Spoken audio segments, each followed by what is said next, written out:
Have you ever felt as if your mind never stops? As if there is a constant noise inside you that no one else can hear, but that insists on stealing your peace every day? As if, even in moments of silence, something kept screaming inside, bringing doubts, memories, fears and questions that never find an answer. There are nights when the body even rests, but the mind remains stuck, spinning in circles, reliving scenes, creating scenarios, anticipating pains that may not even exist. And the more you try to control it, the more it seems to escape. It's as if time slows down in these moments. Every thought gains weight, every memory becomes more intense, and that feeling of emptiness begins to mix with a silent search for something you don't even know how to explain. A restlessness that is not resolved with distractions nor with superficial advice, because deep down, what your mind is looking for is not information. It is direction. It's not noise. It is a voice. And if the problem was never the lack of answers, but the difficulty of listening to what is already being said, there is something hidden, simple but profound, that has been ignored for generations. A spiritual key that is not distant, is not inaccessible, but it remains invisible to those who have never learned to perceive it. Something that can completely reorganize your thoughts, calm your mind, and bring clarity that you may never have experienced. The truth is that there is a way. It's not the most obvious, it's not the most talked about, but it's real. And it has the power to turn internal chaos into peace, confusion into direction, fear into safety. But few can access it, not because it's difficult, but because they have never been taught to see. In 1 Kings 19:12, it is written, "And after the fire, a still small voice." And that's exactly where everything starts to change.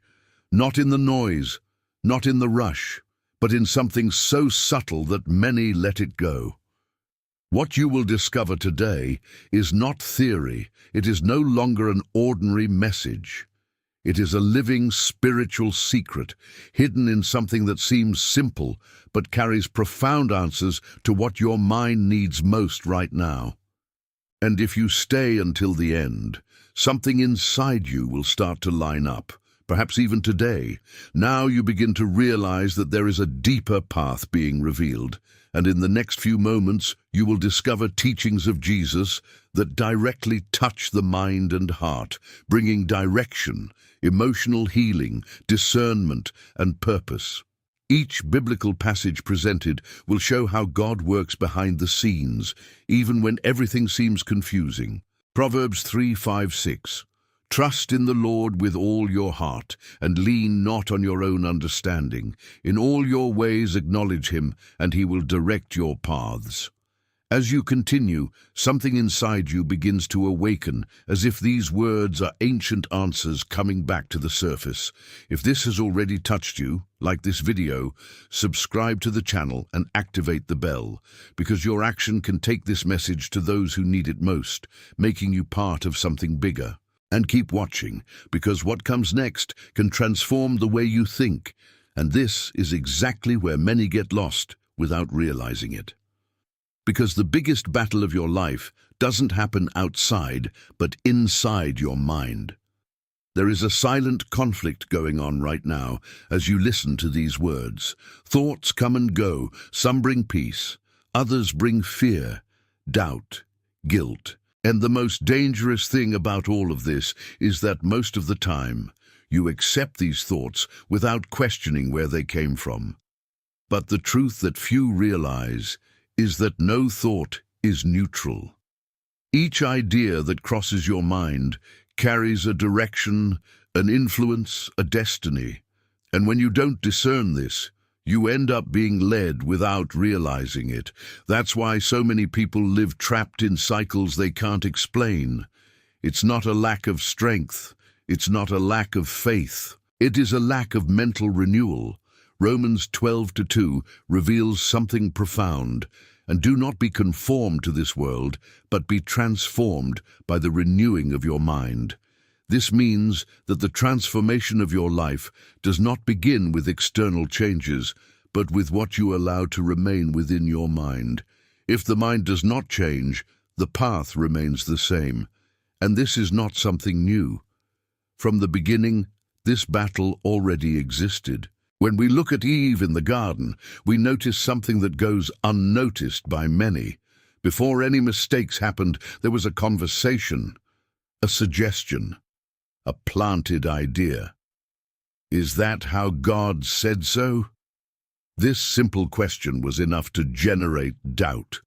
And doubt has made room for distortion, and the distortion completely changed the course of history. Notice this carefully. It all started in the mind. It was not an immediate action, it was an accepted thought. And that's exactly how it still happens today.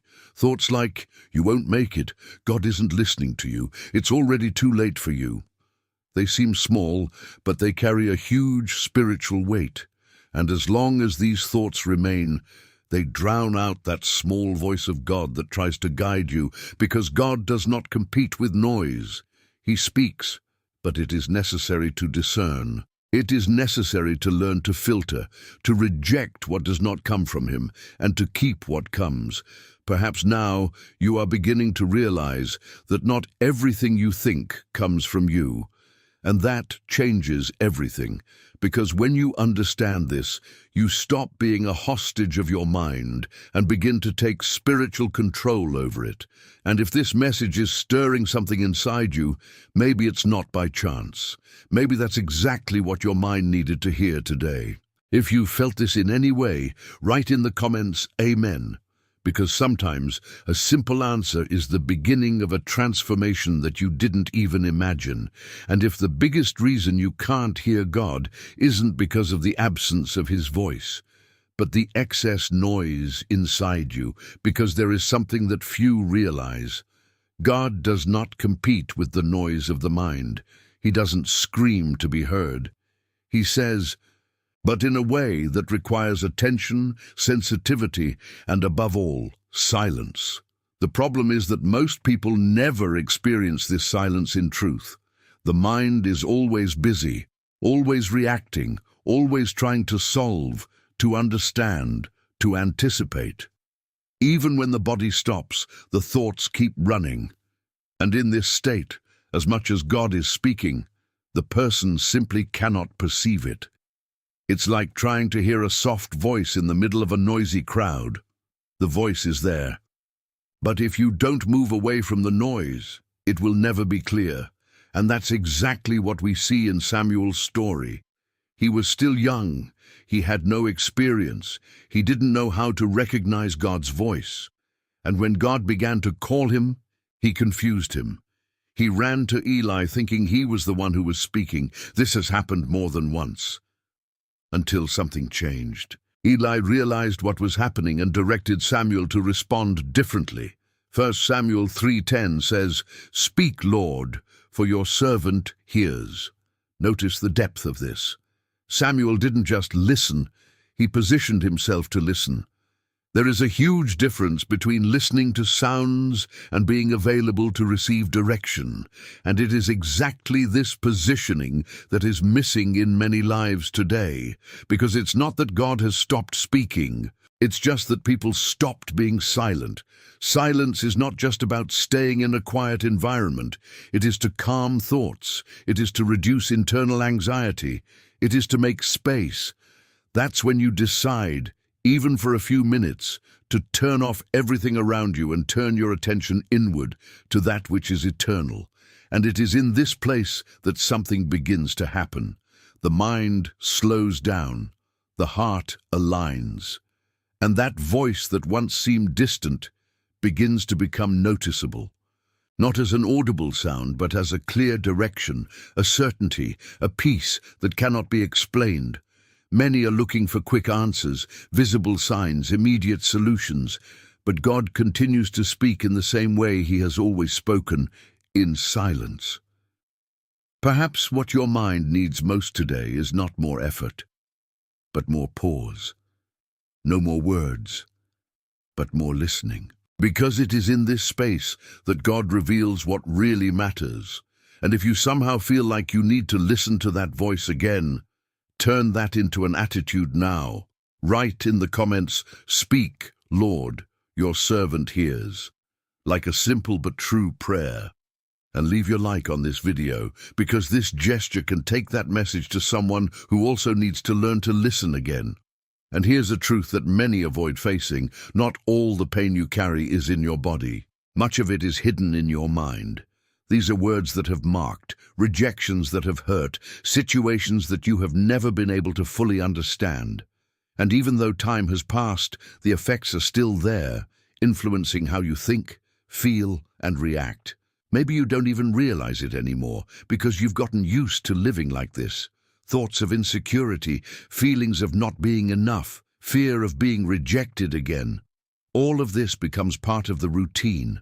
But what few understand is that these marks are not only emotional, they distort the way you see yourself, others, and even God.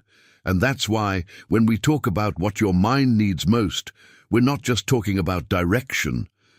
We are talking about healing. Jesus never dealt only with what was visible. He always went further. And there is a story that reveals this in a profound way. A man who lived completely out of his mind, isolated, wounded, trapped in an internal reality so chaotic that no one could help him. He was known as the Gadarene demoniac. But behind this extreme state, there was a fragmented, lost, peaceful mind. When Jesus enters that region, everything changes, not because the man did something, but because Jesus came to him. And after that meeting, something impressive happens. Luke 8:35 says, "And they found the man, clothed and in his right mind." Notice this, perfect judgment. That mind that had previously been in chaos was now in order. What no one could restore, Jesus restored completely. This shows that there is no mind so wounded that God cannot heal, and maybe you're not living something as extreme as that man.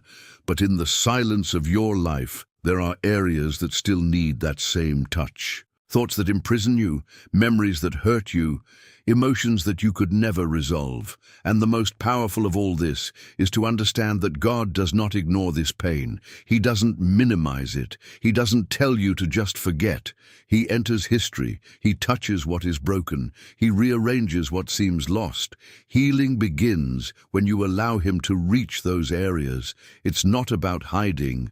It's about delivering. It's not about looking strong. It's about being true to him. And if, in any way, you feel that you need this healing in your mind, turn this moment into something real. No pressure, just sincerity. Write in the comments, "My mind belongs to God." Sometimes a simple statement makes room for something profound to start happening inside you. There is an even deeper point in this journey that few can perceive, because it is not enough to silence the mind, nor just to seek healing. It is necessary to learn to discern. Because not everything you feel, not everything you think, not everything that feels right, it comes from God. And this is where many get confused, because they believe that if something looks good, then it is automatically aligned with the divine purpose. But this is not always the case. There are thoughts that seem like protection, but are fear in disguise. There are decisions that seem prudent, but are actually resistance to what God wants to do. And without spiritual discernment, one begins to follow paths that seem right, but they slowly move it away from what God has planned. One of the strongest examples of this is in a remarkable moment between Peter and Jesus. Peter walked with Jesus, listened to his teachings, witnessed miracles. But even then, at a certain point, he couldn't discern what was going on. When Jesus began to reveal that he was going to the cross, Peter, moved by emotion and concern, tried to stop him. To humanize, it seemed careful. It seemed like loyalty. But Jesus' answer was direct and surprising. Matthew 16:23 says, "Get behind me, Satan, which is a stumbling block to me, because you do not understand the things that are of God, but only the things that are of men." Notice the depth of this. Peter wasn't trying to do something bad, but it was out of line with God's purpose. This reveals something very serious. Even well-intentioned thoughts can be in the wrong direction when they don't pass through the spiritual filter. And that's exactly what happens in many people's minds today. Ideas arise, decisions are made, paths are chosen, without there being a true discernment of the origin of it. And the result is cycles of frustration, doubt, and distancing. To discern is to learn to ask, does this come from God, or does it come only from me? Does it bring me closer or further away from that which is eternal? Does this generate true peace, or just momentary relief? The mind that does not develop this discernment becomes vulnerable. But the mind that learns to listen beyond the obvious begins to live with clarity, security, and direction. And this discernment does not come from logic. It comes from intimacy, spiritual sensitivity, the constant practice of aligning thoughts with God's truth. Maybe now you're noticing how many times you followed something that seemed right but wasn't. And this is not a cause for guilt. It is a call to a new level of spiritual awareness. If you've made it this far, it's no accident. There is something being adjusted within you, something being revealed beyond words. And stay with me until the end, because there will be a special time of prayer where all of this will be aligned before God, bringing clarity, protection, and direction to your mind in a way that you won't want to miss. And there is a moment in life when silence is no longer the biggest challenge, but uncertainty. When you don't know which way to go, when the answers don't come clearly, when the mind starts to question every decision. This is where many get stuck, waiting for total safety before taking the next step. But God works in a completely different way than human logic. It doesn't deliver the full path at once. It reveals enough for you to take the first step. And this is clear in the story of Abraham. God did not show a map, did not explain all the details, did not guarantee comfort. It just gave a direction. Genesis 12:1 says, "Go out from your country, from your kindred, and from your father's house to the land that I will show you." Understand this in depth. I will show you. It was not something revealed at that time. It was something that would be shown along the way. This requires a kind of faith that goes beyond understanding. It requires trust. And here's the point that transforms everything. God doesn't guide minds that need to have control of everything. He guides hearts that are willing to trust, even without fully understanding. How many times have you felt paralyzed waiting for absolute certainty? How many decisions have been blocked because you wanted guarantees that never came? Meanwhile, God had already released the direction. But I was waiting for his movement, because clarity often doesn't come before the decision. It comes after obedience. Abraham only discovered his destiny because he decided to walk. And along the way, God was revealing, adjusting, confirming. This is how it works, one step at a time, one direction at a time, one confirmation at a time. And that speaks directly to the mind, because the mind wants to predict, wants to control, wants to avoid risks. But God works on the level of trust, not foresight. He doesn't need you to understand everything. He needs you to be willing to follow. And maybe what's holding you back today isn't the lack of response, but the fear of taking the first step without all the guarantees. But think about it. What if the answer you expect has already been given, only in a simple, silent way, without all the details? What if God is already showing you the next step, but you're waiting the whole way? When you understand this, something changes within you.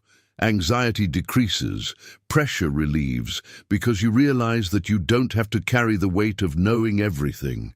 You just need to walk with those who know, and as you walk, he reveals. If this is speaking to you directly, turn it into a simple act of faith now. Write in the comments, "Lord, I trust in your direction," and leave your like, because this message may be just what someone needs to take the next step today. There is something powerful that begins to happen when the mind finally aligns with what God is revealing. Because true transformation does not begin on the outside, it is born within, silently, almost imperceptibly at first, but with effects that completely change the reality around it. Many people try to change their lives by changing behaviors, making quick decisions, making promises. But without a real change of mind, all of this becomes temporary. The root remains the same, and that's why, after a while, everything goes back to the starting point. Because the outside only sustains what has already been transformed inside. And that's exactly what makes Zacchaeus' story so impactful. He wasn't just a rich man, he was someone rejected, seen as unfair, someone who carried a negative image in front of people. But behind this, there was a mind shaped by choices, by distorted values, by a way of thinking that kept him in that place. Until a date happens. Jesus passes by that place and does something unexpected. He looks at Zacchaeus, calls his name, and decides to enter his house. There was no trial, there was no accusation, there was presence.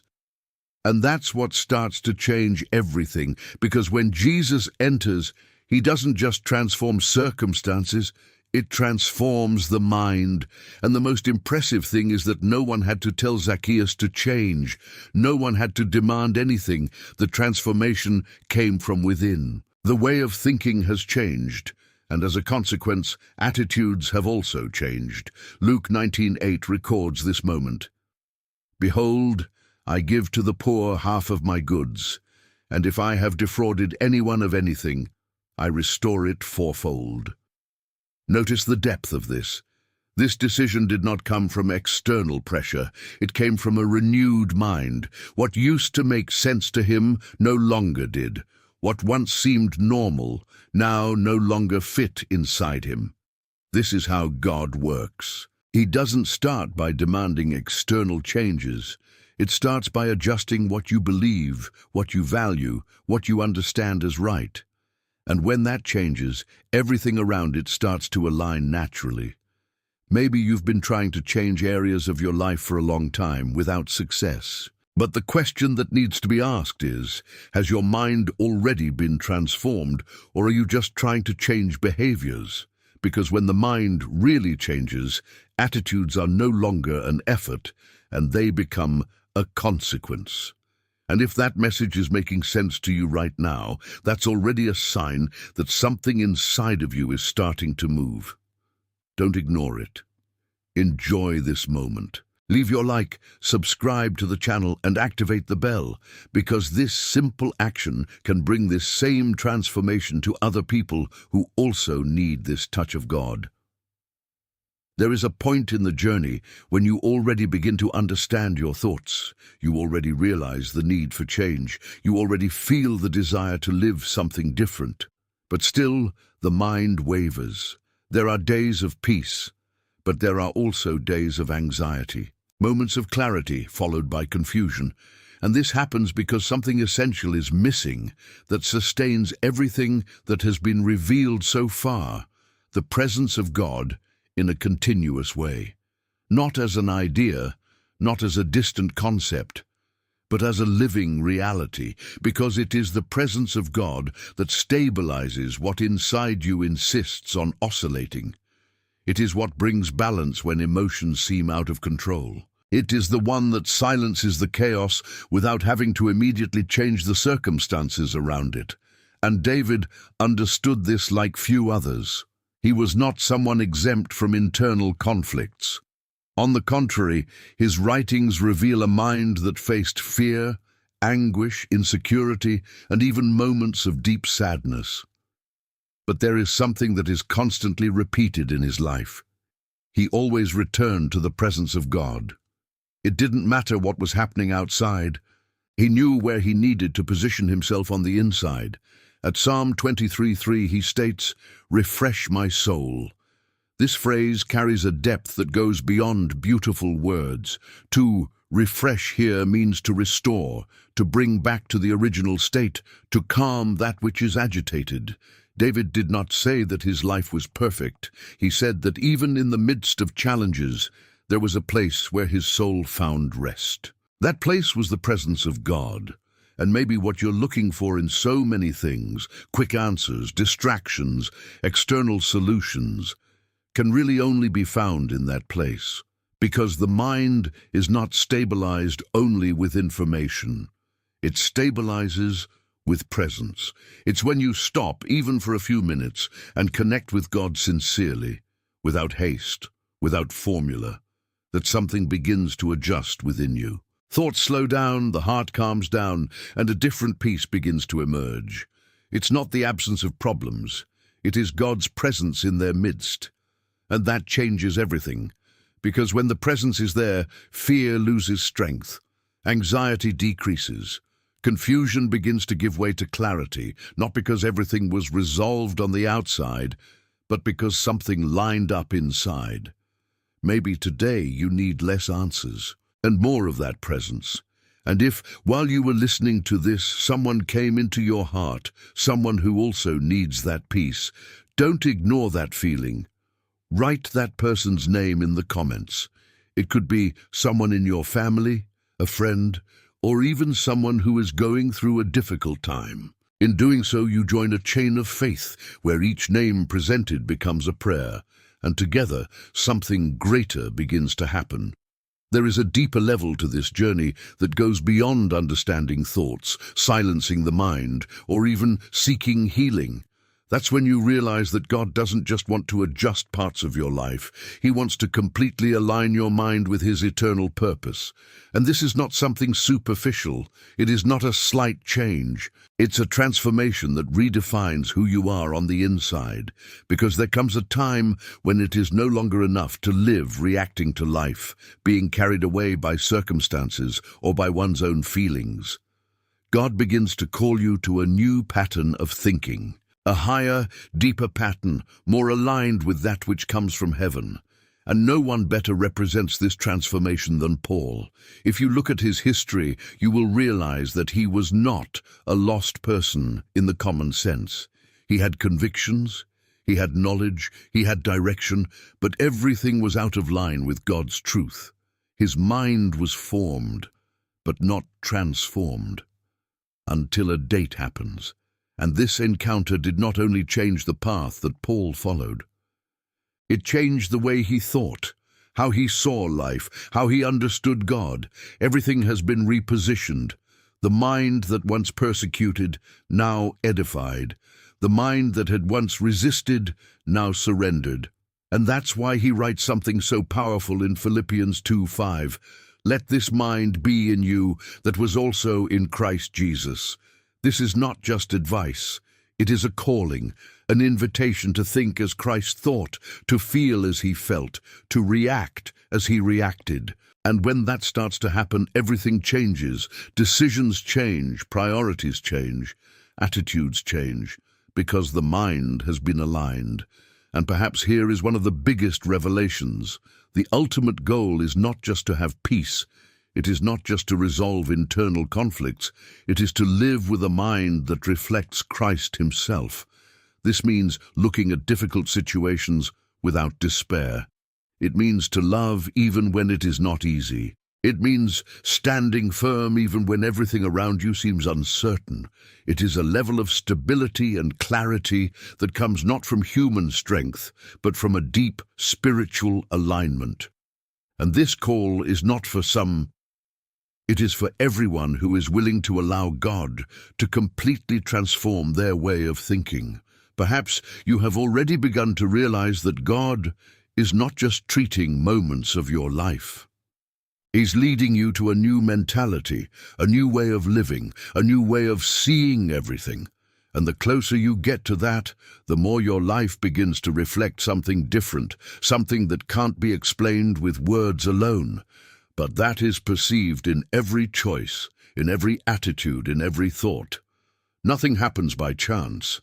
If you've come this far, it's because there's something being aligned within you. Continue to the end, because there is even more being revealed, and it may be just what your mind needs to take the next step with clarity and purpose.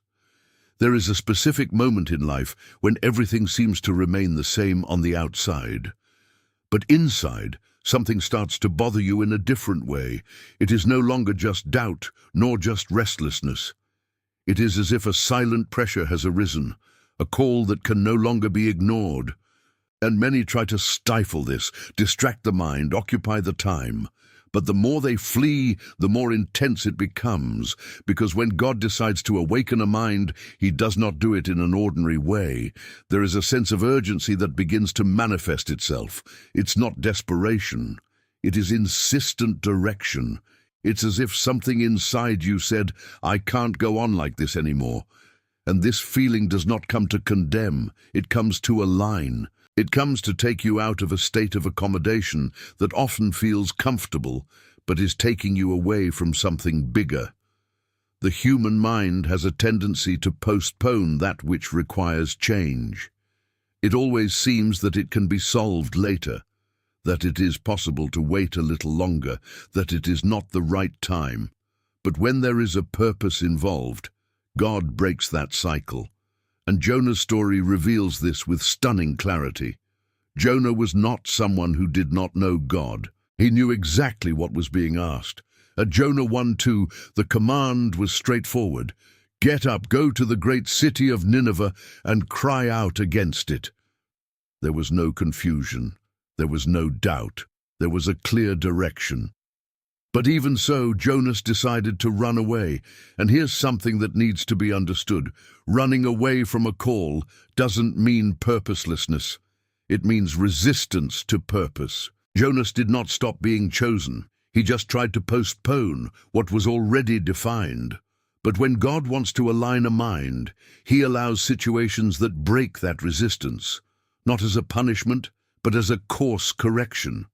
What happened to Jonas was not chance, it was intervention. It was God showing that there are ways that simply won't prosper as long as they're out of the right direction. And maybe this is happening to you in a more subtle way. Areas of your life that don't move forward, decisions that don't flow, a constant feeling that something needs to change. This may not be a coincidence. It can be a calling. The deepest thing in all of this is to realize that God does not awaken you to pressure you. It awakens because there is something greater waiting for you, something that can no longer be postponed. And when this awakening happens, ignoring it becomes increasingly difficult, because the mind begins to perceive signs that previously went unnoticed. Small alerts, insistent feelings, directions that are repeated. All of this forms a picture that points in the same direction. The question that remains is not whether God is speaking, but how long are you going to try to postpone the answer? There is something powerful that happens when God touches someone's mind deeply. This is not hidden. It does not remain isolated. It cannot be contained, because a transformed mind naturally becomes a living message. And without realizing it, what happened inside begins to reach those around them. Maybe you've seen it happen. People who have gone through something real with God don't need to force words.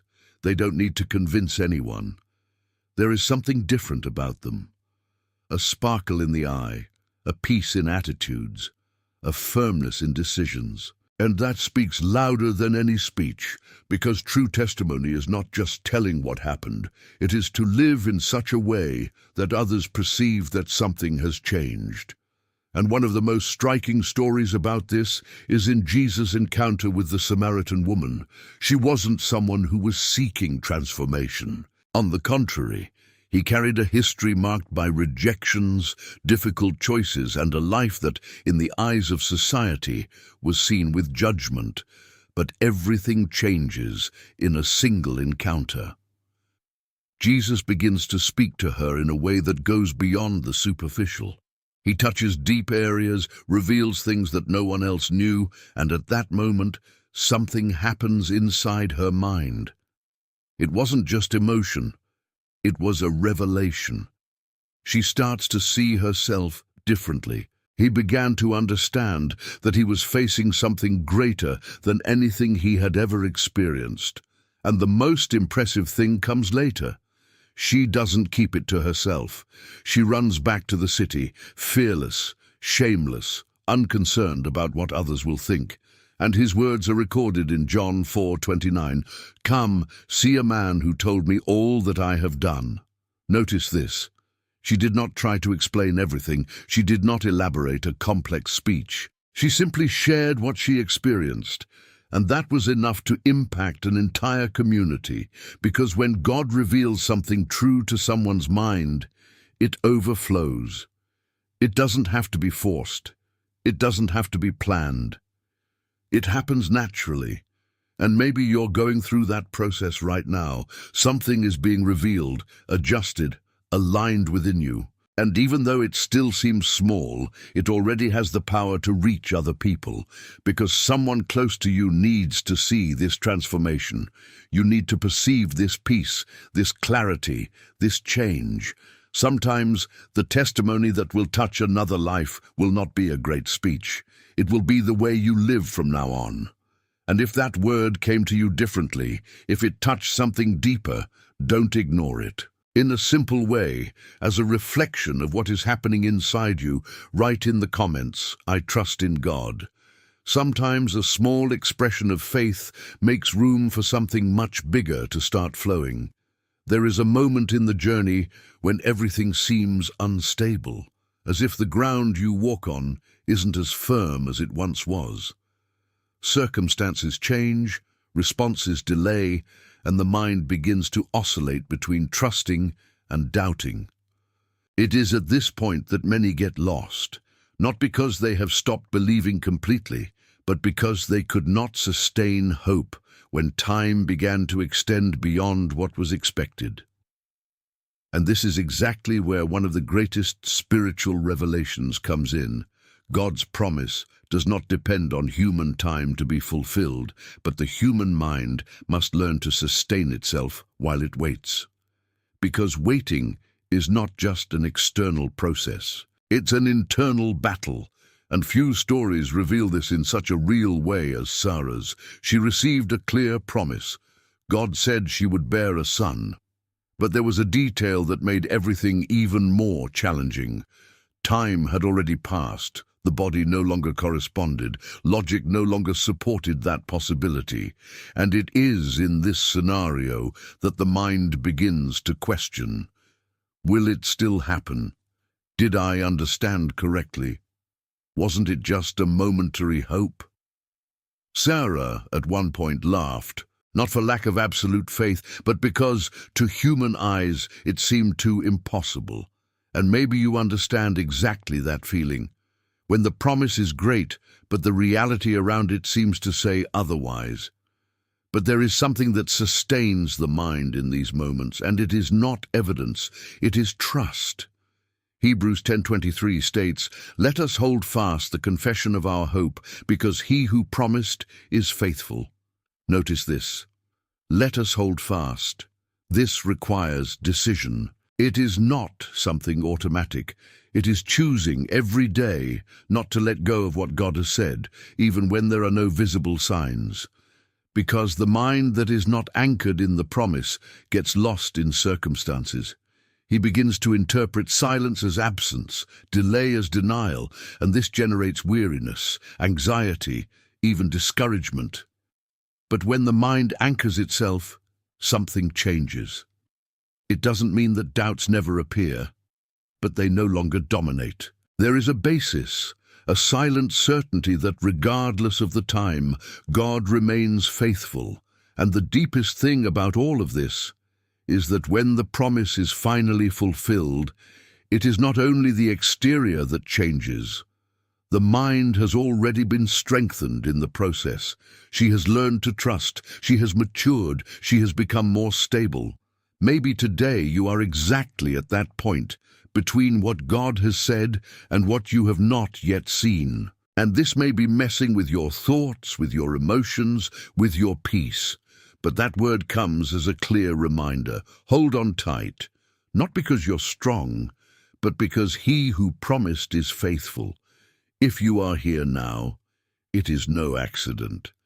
There is something being held within you, even if you don't fully realize it yet. Stay until the end, because there is more being revealed, and it may be just what your mind needs to remain steadfast, even when everything around seems uncertain. There is an even deeper point in this journey, when the mind no longer struggles only with doubts or waiting, but begins to face scenarios that seem completely irreversible. Situations where everything indicates that it is over, that there is no more solution, that there is no longer any possibility. And it is in this place that hope begins to weaken, not for lack of faith, but by the weight of reality that the eyes see. Maybe you've already looked at some area of your life and thought, there's no other way. Something that has dried up, that has lost its strength, that no longer responds. And the more time passes, the harder it becomes to believe that it can change. But it is exactly in this kind of scenario that God reveals something that the human mind alone cannot comprehend. In the prophet Ezekiel's vision, God leads him into a valley. Not just any valley, but a place full of dry bones. There was no life, there was no movement, there was no sign of restoration. It was the perfect portrait of something that has been over for a long time, and then comes a question that breaks all logic. Can these bones live? This question wasn't about the bones. It was about the mind of the one who was looking, because God wasn't just showing a situation. He was revealing a new way of seeing. And in Ezekiel 37:5, it is written, "Behold, I will bring the Spirit into you, and you shall live." Notice the depth of this. God doesn't talk about repairing. He talks about bringing life again. It's not an improvement. It's a recreation. And that's what changes everything.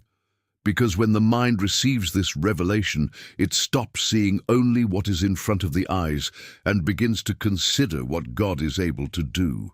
What seemed to be an end becomes just a point of restart. What seemed lost becomes ground for miracles. Not because circumstances changed at that moment, but because the way of seeing has been transformed. And perhaps what is missing today is not an immediate change in your reality, but a change in the way you interpret this reality. Because God is not limited to what is over. He is not attached to what died. He doesn't just work with what still has life. He specializes in bringing life where there is nothing else. And when you understand this, something begins to light up again within you. A different, firmer, deeper hope. Not based on what you see, but on what God can do. If that word has found a place within you, even a small one, don't ignore it. As a simple act of faith, write in the comments, Amen. Sometimes a single word carries the beginning of something God is ready to restore. There is a very delicate point in the spiritual walk that many people ignore, the idea that they can go it alone. The mind, when it begins to understand some truths, when it feels small advances, easily believes that it is enough, that it does not need anyone, that it can sustain everything on its own. But this is one of the most dangerous illusions, because isolation silently weakens. You can even continue to believe, you can even maintain certain habits, but little by little, without realizing it, thoughts begin to become more vulnerable, doubts gain more space, and inner strength begins to diminish, not because God has moved away, but because you have disconnected yourself from something that He Himself established as essential: communion. From the beginning, God never designed the mind to walk in isolation. He created connections, relationships, mutual support. And this is evident in the early church. In Acts 2:42 it is written, "And they continued steadfastly in the apostles' doctrine, and in fellowship, in the breaking of bread, and in prayers." Realize that it wasn't just about learning.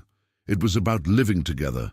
There was exchange, there was support, there was unity, and this generated something powerful: strengthened minds, people who, even facing challenges, remained firm because they were not alone. Communion protects. It prevents distorted thoughts from growing unchallenged. It brings balance when someone is weak.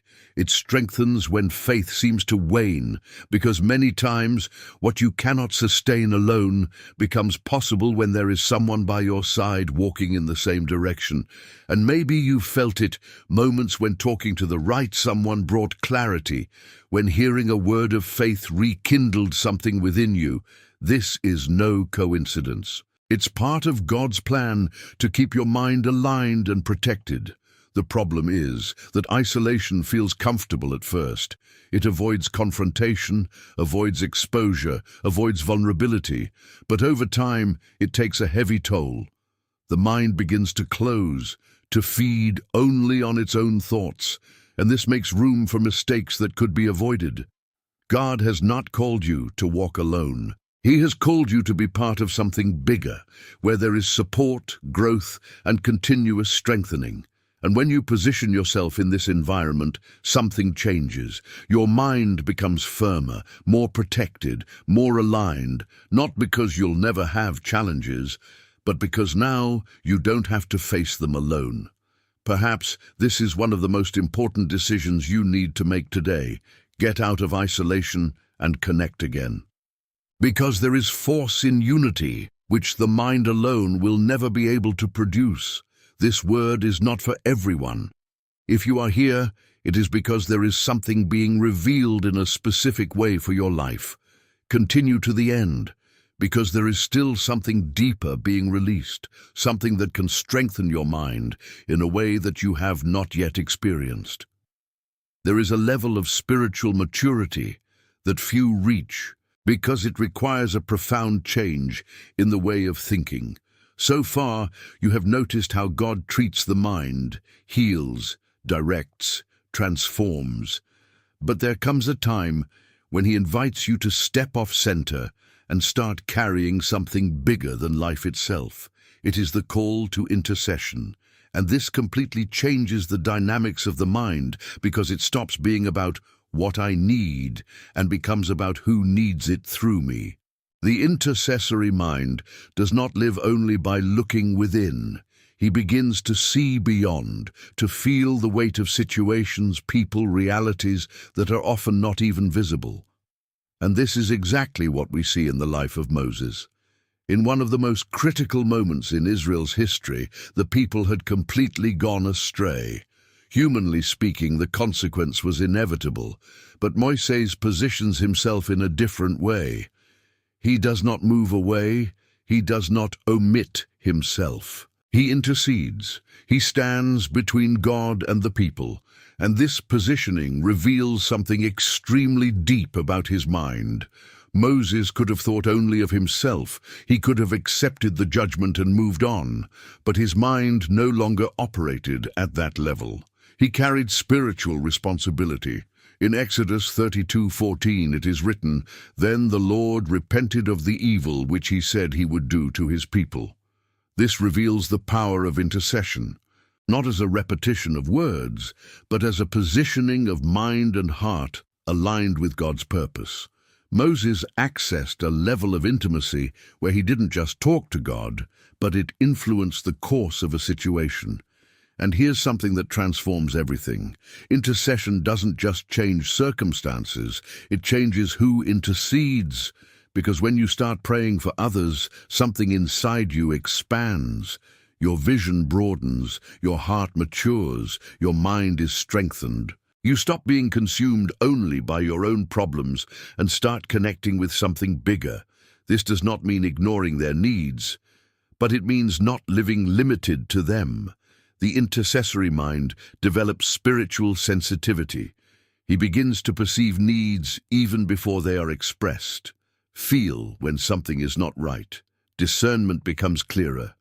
The connection with God deepens in a way that goes beyond requests, enters into a relationship, and maybe that's the next step God is showing you right now, leaving a place of just receiving to a place of also sustaining others spiritually. Because there are people who need someone to stand up for them. situations that need someone to stand up in prayer, and God often chooses ordinary people, but with a mind willing to take on that responsibility. When you understand this, your way of thinking changes completely. You no longer live only for yourself. You become a channel, a point of connection between heaven and earth, and it takes your spiritual life to a level that words can't fully explain. There is a way for God to speak that many ignore simply because they are expecting something too great. They expect an audible voice, an extraordinary signal, an experience that leaves no doubt. But in the meantime, they miss what God is already constantly communicating in daily life, because the truth is that God is not far away. He keeps talking, keeps directing, keeps responding, but the mind must be sensitive to perceive it. And here's the finer point. The more distracted and fast-paced the mind is, the less it notices these signs. Not because they don't exist, but because they go unnoticed. Gideon's story reveals just that. When the angel of the Lord appears to him, the first statement already breaks all human logic. In Judges 6:12 it is written, "The Lord is with thee, O mighty man of valor." But Gideon did not see himself that way. His mind was limited by the reality he lived. He saw himself as weak, hidden, insecure. And that is exactly why he could not immediately recognize it as divine confirmation. How often does this happen today? God is already speaking, He is already confirming, He is already pointing, but the mind cannot recognize it because it is stuck in its own limited perception. Gideon then begins to look for signs, not out of total incredulity, but due to the need for confirmation. He wanted to make sure that it really came from God, and God, in His grace, answers. But the most important thing here is not just the signs themselves, it is the process. Gideon begins to develop sensitivity. He begins to pay attention, to observe, to seek understanding beyond the obvious. And that changes everything, because when the mind becomes sensitive, it begins to perceive details that it previously ignored. Small directions, situations that fit, words that arrive at the right time, a peace that arises even without explanation. All of this starts to make sense. God speaks in everyday life, in simple things, in ordinary moments, in details that go unnoticed by most. But for those who are attentive, each sign carries direction, and maybe God has been speaking to you for some time, but in a way you didn't expect. Maybe it wasn't something great, but it was repeated. He was insistent. It was clear yet simple. The question is not whether God is communicating, it's if you're willing to notice. Because when you start to recognize these signs, your confidence grows, your mind is strengthened, and the relationship with God becomes more real, closer, more constant. And if this message is awakening you to something bigger, maybe it's time to not just listen, but also allow others to have access to it. Think about how many people are looking for answers, waiting for a sign, needing direction. By liking this video, subscribing to the channel and activating the bell, you become an instrument for this word to reach those who need it most, bringing light, clarity, and hope to other lives. There is a level of faith that the average human mind has difficulty comprehending because it does not depend on what the eye sees, nor on what circumstances show. It is a faith that does not wait for everything to make sense to act. She simply decides to believe, even when everything around her seems otherwise. And this kind of faith is not born in comfortable environments. It arises in the midst of pain, limitation, weariness, when all human alternatives have been tried and nothing has worked. This is exactly what makes the story of the woman of the flow of blood so powerful. For 12 years, she lived a reality of continuous suffering. It wasn't just a physical pain.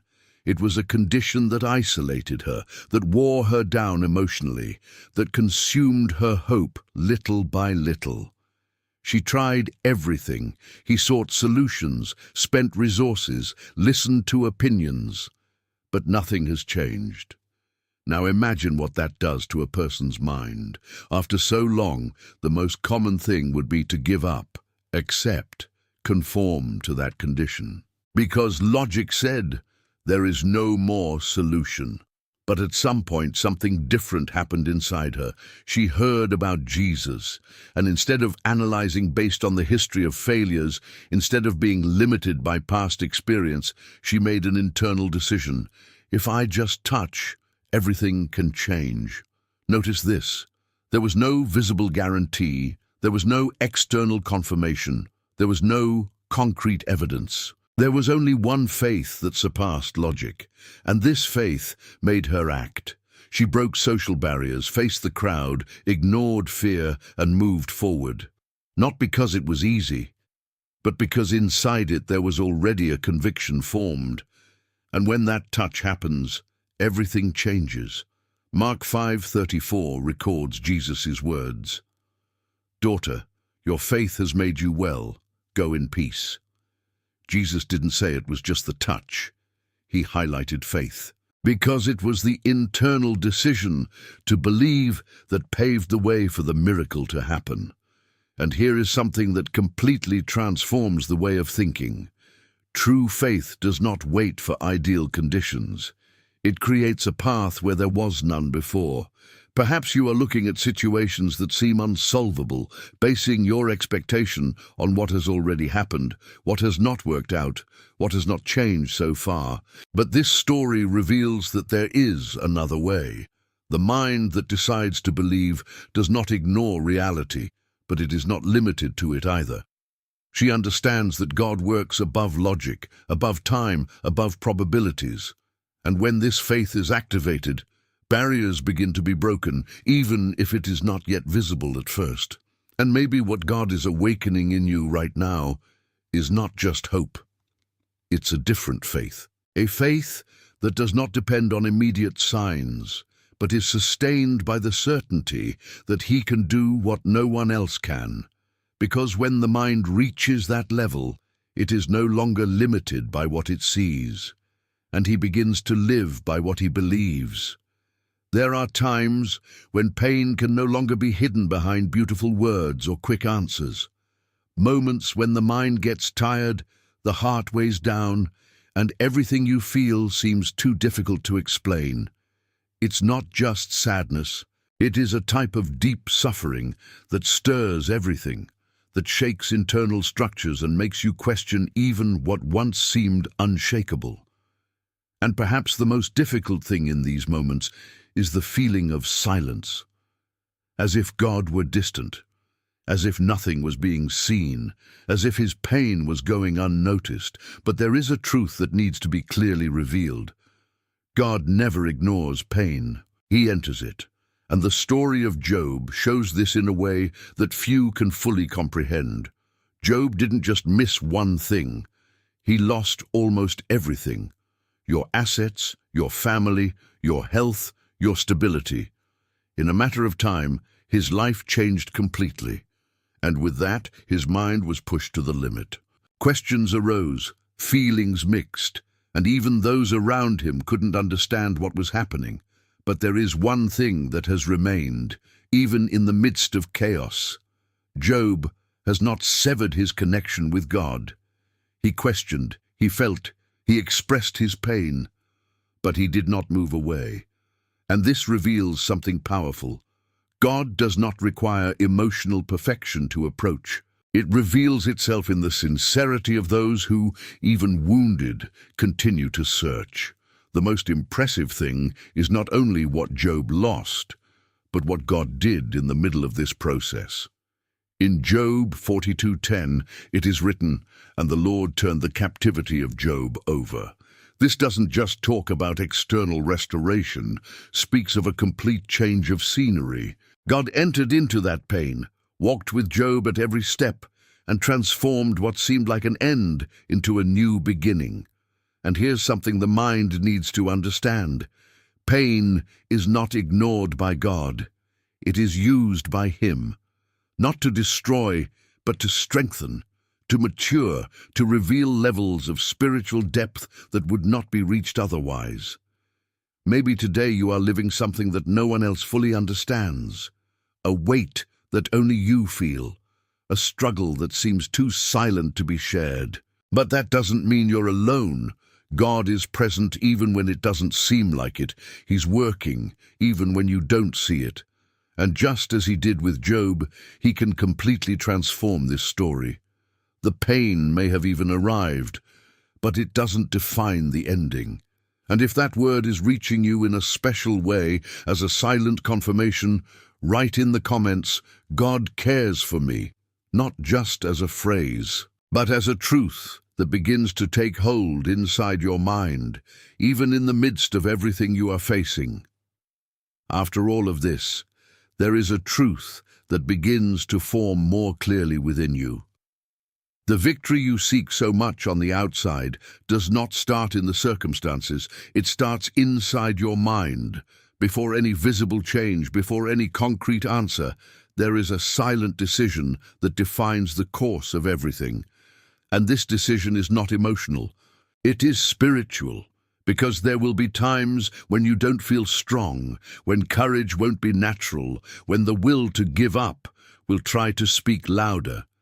And it is exactly in these moments that the mind needs to position itself, not based on what it feels, but in that which God has already declared. Joshua's story reveals this with profound intensity. After the death of Moses, he is faced with an enormous responsibility. It wasn't just leading, it was to continue a promise, to move towards something that required faith, strength, and steadfastness. Humanly, there was insecurity, there was pressure, there were possible doubts. But God doesn't start by talking about external strategies. He begins by speaking with Joshua's mind. Joshua 1:9 says, "Have I not commanded you? Be strong and courageous. Do not be afraid, nor be dismayed, for the Lord your God is with you wherever you go." Notice this. Before any conquest, before any battle, God lays a mental foundation. Be strong and courageous. This wasn't just a suggestion. It was a necessary position, because spiritual victory doesn't start when you see results. It starts when you decide to trust, even without seeing. Joshua had not yet crossed the Jordan. He had not yet faced Jericho. He had not yet seen the promise fully fulfilled. But the victory was already being built inside his mind. And that changes everything, because when the mind is aligned, fear loses authority. Doubt no longer paralyzes. Circumstances no longer dictate decisions. There is a firmness that does not come from the outside. It comes from the certainty that God is present. Perhaps you are waiting for external signs to feel safe, waiting for everything to be organized and then move forward. But God is reversing that logic now. He's calling you to an internal position first. Decide to trust before you see. Stand firm before conquering. Believe before fully understanding. Because when this decision happens, something settles inside you. A different strength, a courage that does not depend on the moment, a stability that remains even when everything around seems uncertain. And that's how the victory begins. From the inside out, perhaps you are now realizing that much of what you need is not out of your reach. It is inside you, waiting for a position. What you will hear next may be just the final adjustment your mind needs to fully align with what God is doing. Stay until the end, because there is something being prepared that can transform not only your thoughts, but the whole direction of His life. There is a kind of confusion that is not just lack of response. It is an excess of voices within the mind, thoughts that contradict each other, emotions that change rapidly, questions that seem to have no end. And the more you try to organize all of this, the more it seems like clarity drifts away.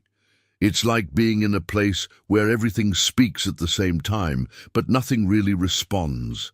And perhaps the most challenging thing in this scenario is to believe that God is still speaking. Because when the mind is like this, The tendency is to think that God's silence has increased, that he has departed, that the answers are not coming, but the truth is different. God has not stopped speaking. The point is that the mind has not yet learned to discern in the midst of noise, and that's exactly what makes Habakkuk's story so profound. He was not a man far from God. He knew, he sought, he took a stand, but there came a time when his mind was filled with questions. He looked at the reality around him and couldn't understand what was happening. Things didn't make sense, and instead of hiding it, he took it all to God. Habakkuk questioned, confronted, expressed his uneasiness. But what differentiates it from many is what came after. In Habakkuk 2:1 he says, "I will stand on my watchtower, and I will watch to see what God will say to me." Notice this carefully. He didn't just talk, he decided to listen. Even in the midst of the confusion, he took a stand. He didn't allow the chaos inside to keep him away. He used that as a reason to seek even more. And here's a revelation that changes everything. God doesn't reject a questioning mind. He responds with a mind that remains attentive. The problem is not the doubts. The problem is when the person stops questioning and does not advance to listening. Habakkuk understood that even without understanding everything, he needed to position himself to listen. And perhaps this is exactly what is missing in many moments. It's not an absence of response. It's a lack of positioning to understand. Because God's voice does not disappear in confusion. She's still there, firm, steady. But it needs to be discerned. And that discernment doesn't come from trying to control every thought, but from choosing to focus on what comes from God, even when other voices try to compete. Confusion then ceases to be an end, and it becomes the beginning of something deeper, an invitation to step off the surface and into a level where communication with God does not depend on perfect circumstances, but on an inner decision to remain mindful. Maybe now you're understanding that you don't need to have everything sorted out to hear God. You just need to position yourself. And it is in this positioning that little by little, the voice that once seemed distant begins to become clear, bringing direction in the midst of what once seemed impossible to organize. There is a part of God's action that almost no one perceives, because it doesn't happen in a visible way. It doesn't generate applause. It doesn't bring immediate results. It is a silent, internal process, often interpreted by the mind as stagnation, as delay, as if nothing was happening. But it is precisely in this invisible place that God brings about some of the most profound transformations. Because while you look outward expecting change, God is working within, shaping thoughts, adjusting perceptions, strengthening areas that are not yet ready to sustain what he has promised.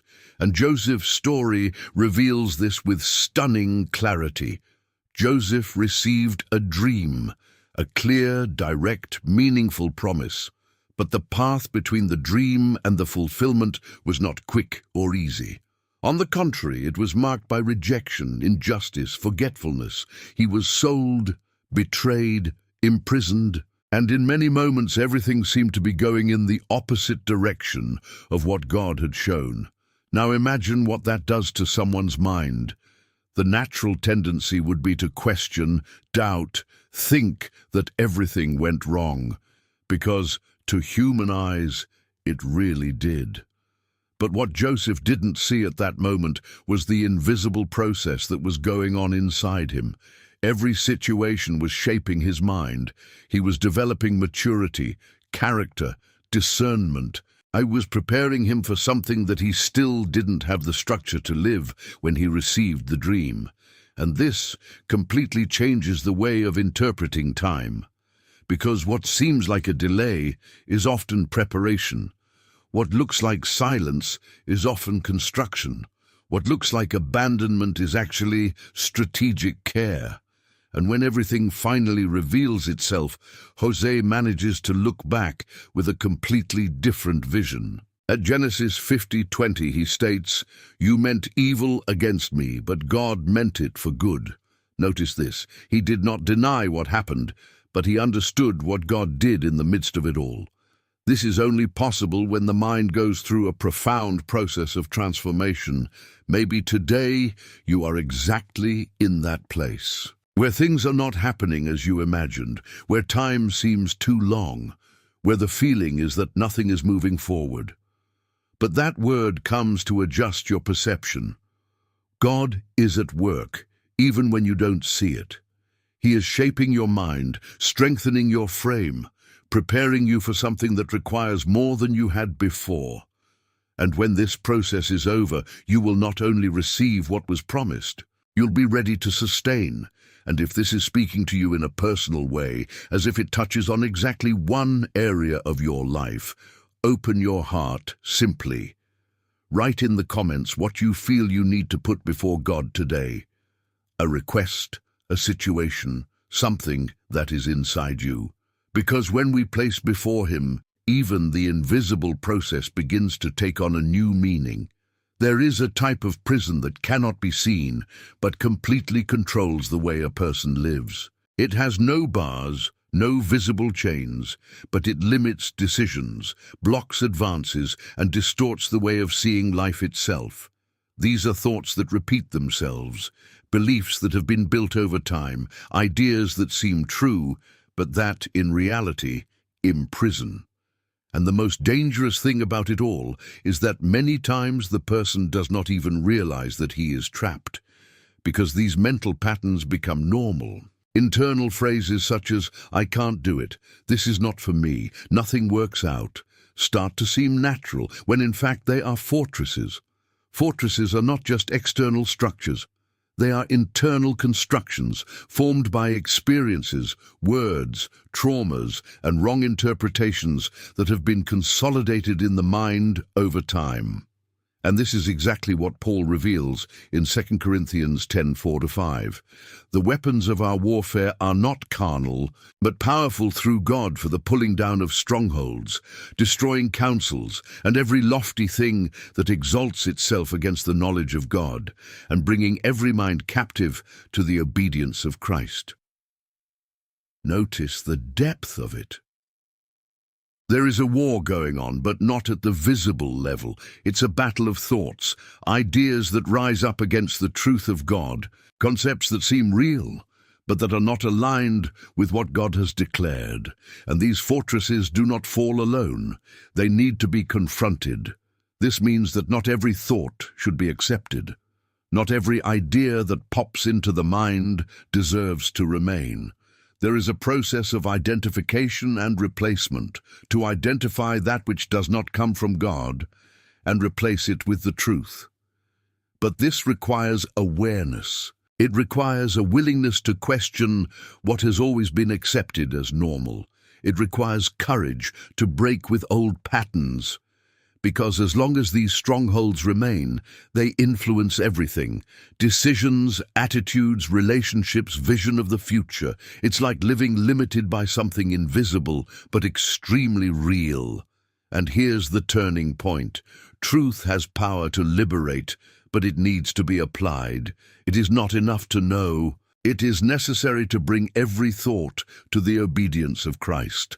This means aligning the mind with what God says, even when past experience tries to tell you otherwise. Maybe you're starting to realize that some areas of your life don't move forward, not for lack of opportunity, but because of internal patterns that have never been confronted. But that could change, because that which has been built in the mind can be destroyed by the truth. And when these fortresses begin to fall, something new opens up. A different freedom, a clarity that did not exist before, an ability to see beyond old limitations. And it is at this point that the mind begins to experience something that goes beyond change, begins to live real freedom.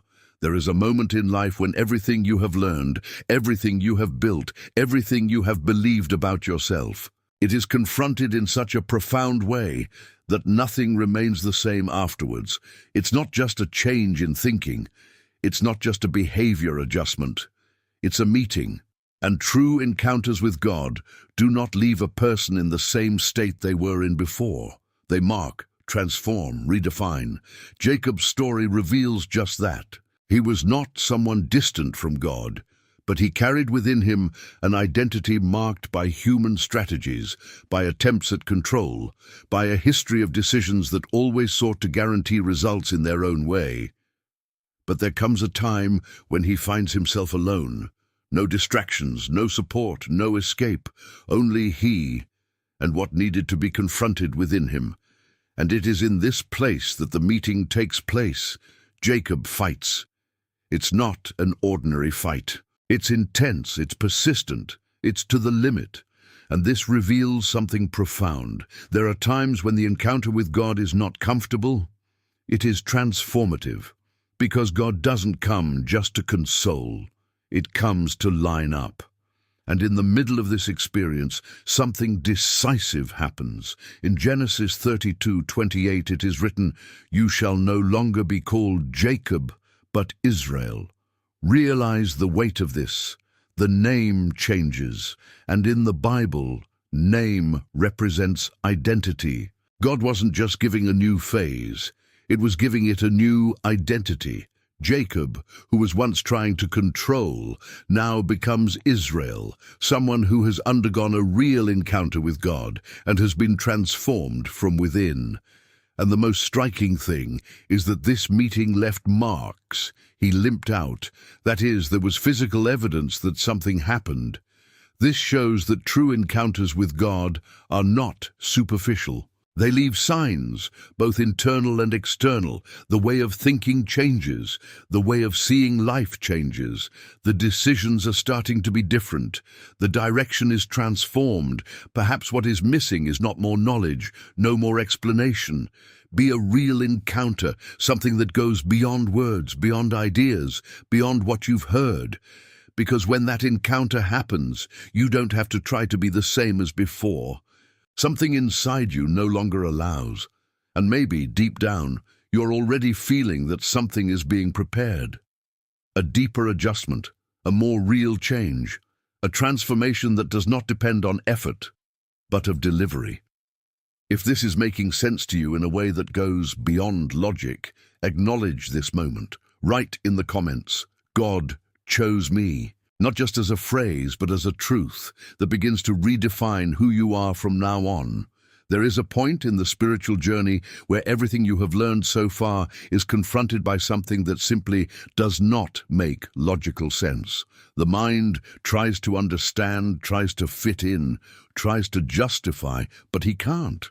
And it is exactly at this moment that many get stuck, because they have been trained to only move forward when everything makes sense. But God does not work limited to human logic. There are times when he asks for steps that seem too simple or even too strange, precisely to reveal something deeper, if you are willing to obey even without understanding. And Naaman's story shows this with stunning clarity. Naaman was an important man, respected, full of achievements. But he carried an illness that he could not control. He had power, influence, resources, but there was no solution for that.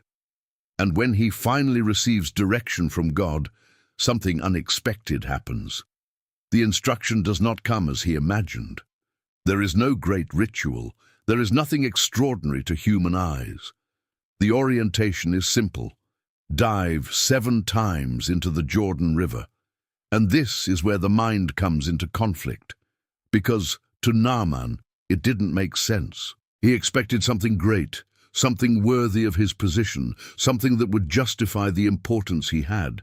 But God did not answer the expectation, responded to the need, and this generated resistance. Naaman almost missed the miracle not for lack of opportunity, but because of logic. Because while the mind tries to rationalize, it can also prevent obedience. How often does this happen today? God directs, but the person analyzes too much. God shows the way, but the mind questions whether it makes enough sense. And in this process, what could be lived is postponed. But something changes. Naaman decides to obey, not because it finally made sense, but because he chose to trust beyond his own understanding.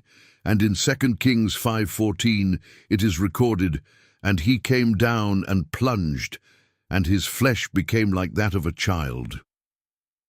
Notice this. The miracle did not happen in explanation, it happened in obedience.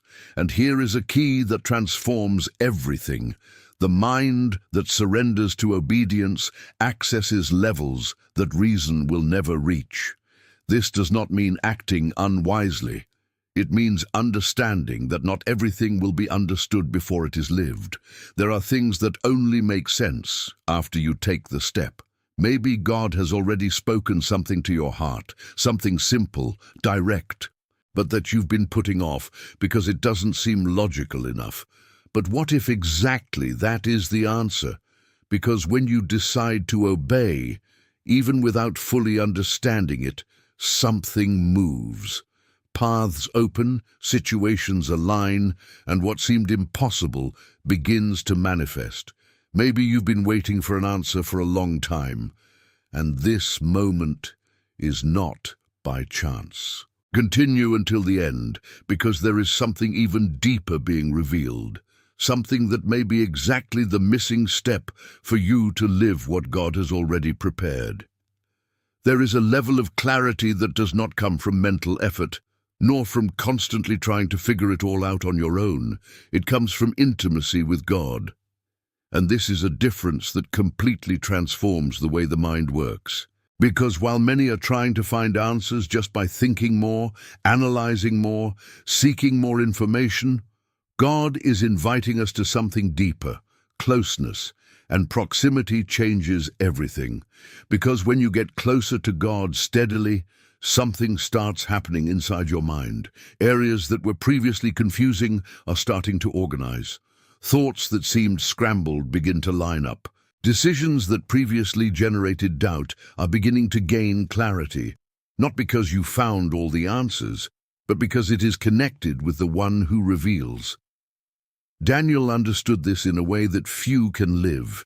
He was in a completely unfavorable environment, surrounded by a culture that did not reflect God's principles, pressured by circumstances that could easily lead him away from his faith. But even so, he maintained something non-negotiable, his intimacy with God. He didn't depend on the environment to position himself. It depended on your connection. And that's exactly why, when impossible situations arose, Daniel had access to something different. While others were lost, he was given direction. While others were confused, he had clarity. Daniel 2:22 reveals this directly. He reveals the deep and the hidden. Notice, there are things that are not accessible to ordinary logic.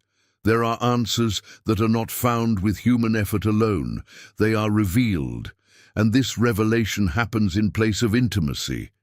It's not something automatic, it's not something superficial. It is built on time, on constancy, on the decision to seek God, even when there is no pressure, even when there is no urgency. It is in this ongoing relationship that the mind begins to be enlightened, and perhaps what is missing today is no longer an attempt to understand. Be more close, because the closer you get, the clearer everything becomes, not because all problems disappear, but because you start to see in a different way, with more discernment, more peace, more security. The mind that lives in intimacy is not lost for long. She may even go through moments of doubt, but it always finds direction. It always returns to the place of clarity. And this is an invitation that is being made now, not for a greater effort, but for a deeper connection. And if this message has reached you so clearly, there is a purpose in it. Allow this to continue to grow. Subscribe to the channel, turn on notifications, and stay connected, because this journey doesn't end here.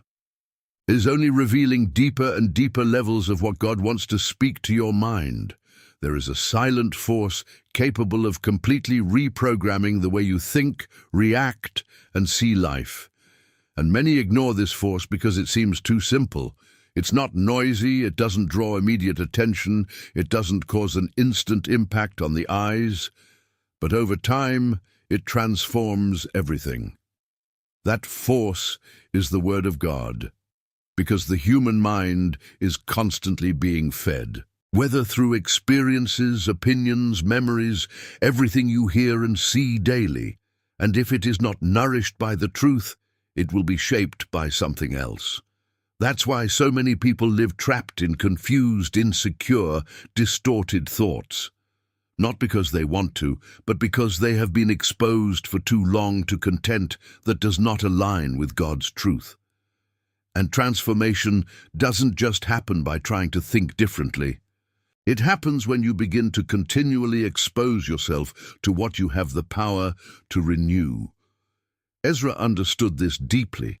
In Ezra 7:10 it is written, "For Ezra had prepared his heart to seek the law of the Lord, and to do it, and to teach in Israel his statutes and his judgments."